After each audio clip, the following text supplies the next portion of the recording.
क्या आपको पता है फाइनेंशियल रिपोर्टिंग का कॉन्सेप्ट कितना पुराना है? हजारों साल पहले मेसोपोटामिया में क्ले टैबलेट्स पर अकाउंट्स मेंटेन किए जाते थे। आज भी फाइनेंस की दुनिया में कंपनीज के नंबर्स को समझना उतना ही क्रिटिकल है। लेकिन मॉडर्न फाइनेंस में ये सिर्फ अकाउंटिंग नहीं दोस्तों, ये है फाइनेंशियल स्टेटमेंट एनालिसिस, और ये आपकी इन्वेस्टमेंट बैंकिंग करियर का सबसे बड़ा सीक्रेट वेपन बन सकता है। इन्वेस्टमेंट बैंकिंग, जहाँ डील्स करोड़ और अरबों में होती हैं, वहाँ गलती की गुंजाइश नहीं होती। हर डिसीजन का इम्पैक्ट बहुत बड़ा होता है, और इस हाई स्टेक्स गेम में दोस्तों फाइनेंशियल स्टेटमेंट एनालिसिस यानी एफएसए आपका सबसे बड़ा हथियार है। हरमीत सर ने बताया है कि इन्वेस्टमेंट बैंकिंग के लिए 3 सबसे क्रूशियल टॉपिक्स हैं: financial statement analysis, quantitative methods और एथिक्स। इनमें से एफएसए एक नॉन नेगोशिएबल स्किल है जो आपको हर स्टेप पर चाहिए। समझो, आप एक इन्वेस्टमेंट बैंकर हो और आपको किसी कंपनी का एक्विजिशन करना है। आपको कंपनी का वैल्यूएशन करना है, उसका प्राइस कितना होना चाहिए, ये सब आप अपनी फाइनेंशियल मॉडलिंग से निकलते हो। हरमीत सर कहते हैं कि उस मॉडलिंग का स्नैपशॉट और अजम्पशंस आप इन्वेस्टर्स के साथ शेयर करते हो। इन्वेस्टर्स आपके अजम्पशंस को टेस्ट करते हैं, इसीलिए आपका फाइनेंशियल मॉडलिंग अच्छा होना चाहिए, और उसकी फाउंडेशन है financial statement analysis. Deal pricing से लेकर ड्यू डिलिजेंस तक एफएसए हर जगह काम आता है। अब एक क्रूशियल इंटरव्यू टिप सुनो दोस्तों। कई बार कंपनीज अपने फाइनेंशियल स्टेटमेंट्स में खेला करती हैं, जैसे हरमीत सर ने बताया। इमेजिन करो, एक कंपनी मोबाइल बेचती है लेकिन उसकी सेल्स नीचे जा रही है, तो मैनेजमेंट क्या करता है? वो अपनी कोई जमीन बेच देता है और दिखा देता है कि रेवेन्यू हैज रिजन। लेकिन एक अच्छा इक्विटी एनालिस्ट जिसका फाइनेंशियल स्टेटमेंट एनालिसिस बहुत सॉलिड होता है, वो तुरंत पकड़ लेगा कि भैया देखो, एसेट कम हुआ है और ये तो अदर इनकम का पार्ट है जो इन्होंने रेवेन्यू में दिखा दिया है। वो उस अदर इनकम को हटा कर देखेगा कि कोर रेवेन्यू कितना बढ़ा। ये एबिलिटी यार आपका सीक्रेट वेपन है, इंटरव्यूज में और एक्चुअल जॉब में भी। तो दोस्तों, एफएसए की फाउंडेशन में 3 पिलर्स है। ये 3 फंडामेंटल फाइनेंशियल स्टेटमेंट्स हैं जो किसी भी कंपनी की फाइनेंशियल हेल्थ की पूरी कहानी बताते हैं। पहला है बैलेंस शीट, दूसरा है इनकम स्टेटमेंट और तीसरा है कैश फ्लो स्टेटमेंट। इनको समझना यानी आप कंपनी की नब्ज पकड़ना सीख रहे हो।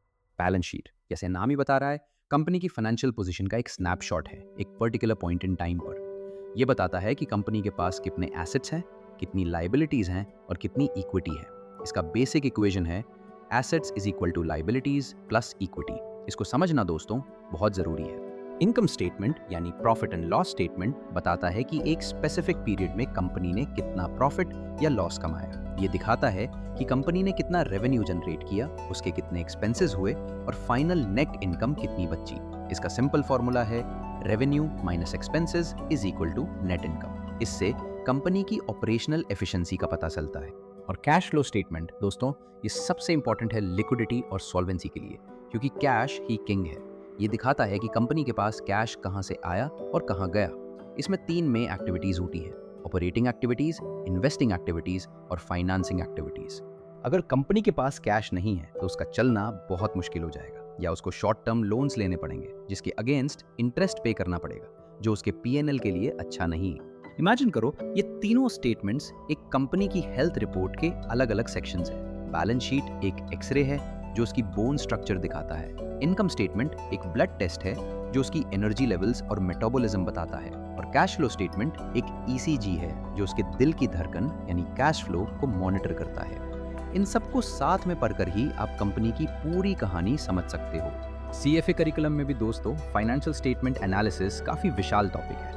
हरमीत सर ने बताया है कि अगर आप हमारे साथ सीएफए की तैयारी करेंगे तो इस टॉपिक में सबसे ज्यादा लेक्चर्स होते हैं, क्योंकि ये एक बेड रॉक है, एक बिल्डिंग ब्लॉक है। इसके नुआंसेस बहुत ज्यादा होते हैं, मतलब आपको सिर्फ ऊपर ऊपर से नहीं बल्कि छोटी छोटी बातों का भी ध्यान देना पड़ता है। इसके एग्जाम क्वेश्चंस भी काफी ट्रिकी आते हैं, तो कॉन्सेप्ट्स क्लियर होना बहुत जरूरी है। तो अब बात करते हैं उस चीज की जो आपको सबसे ज्यादा मोटिवेट करती है, इन्वेस्टमेंट बैंकिंग की सैलरीज। एक entry level investment banking analyst की स्टार्टिंग सैलरी इंडिया में 12-20 लाख रुपए पर एनम तक हो सकती है, प्लस बोनसेस। एक्सपीरियंस के साथ एक एसोसिएट लेवल पर ये 30-50 लाख रुपए पर एनम और उससे भी ज्यादा जा सकती है। और इस हाई पेइंग करियर में आपकी फाइनेंशियल स्टेटमेंट एनालिसिस की मास्टरी आपको सबसे आगे रखेगी। एफएसए सिर्फ इन्वेस्टमेंट बैंकिंग तक सीमित नहीं है यार, ये एक ऐसा फाउंडेशनल स्किल है जो आपको कई लुक्रेटिव फाइनेंस रोल्स के दरवाजे खोलता है। इन्वेस्टमेंट बैंकिंग से आप private equity, hedge funds, equity research या कॉर्पोरेट फाइनेंस में जा सकते हो। हर जगह कंपनीज के फाइनेंशियल्स को रीड और एनालाइज करने की एबिलिटी आपकी सबसे बड़ी स्ट्रेंथ होगी। तो एफएसए में स्ट्रांग बनना मतलब अपने करियर के लिए एक सॉलिड फाउंडेशन बनाना। तो दोस्तों, आज हमने देखा कि फाइनेंशियल स्टेटमेंट एनालिसिस क्यों आपकी इन्वेस्टमेंट बैंकिंग करियर का ब्लूप्रिंट है। 1. ये इन्वेस्टमेंट बैंकिंग में डील प्राइसिंग और वैल्यूएशन के लिए नॉन नेगोशिएबल है। 2. आपको कंपनीज के फाइनेंशियल स्टेटमेंट्स में छुपी असलियत को पहचानने की पावर देता है। 3. और ये स्किल सिर्फ आईबी तक नहीं, कई टॉप फाइनेंस रोल्स के लिए एक फाउंडेशनल बिल्डिंग ब्लॉक है। तो एफएसए को मास्टर करो और अपने करियर को नेक्स्ट लेवल पर ले जाओ। अगर आपको ये वीडियो पसंद आया तो लाइक करना मत भूलना और सब्सक्राइब जरूर करना हाउ टू सीए चैनल को।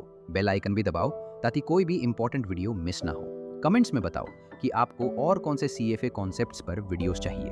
अगले वीडियो में हम एक और क्रूशियल टॉपिक पर बात करेंगे जो आपकी फाइनेंस करियर के लिए गेम चेंजर हो सकता है। मिलते हैं अगले वीडियो में, तब तक keep learning and keep growing.